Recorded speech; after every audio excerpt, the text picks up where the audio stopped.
দেবী কার্তিকী কুমার কার্তিকেয় নারী সত্তা।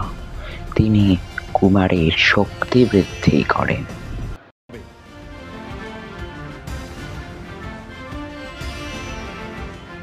করব বিনাশ, করব বিনাশ, করব বিনাশ, করব বিনাশ।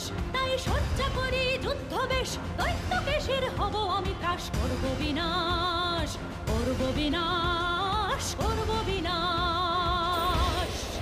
জয় দেবী কার্তিকীর জয়। চতুর্ভুজা ময়ূর বাহনা দেবী কার্তিকী নবপত্রিকায় জয়ন্তী বৃক্ষের অধিষ্ঠাত্রী দেবী রূপে ইনি পূজিতা হন। স্বর্গে মুন্ড তোর এক ফালে করি নাশ, দুঃসাহসী অসুর তুই শিব জয়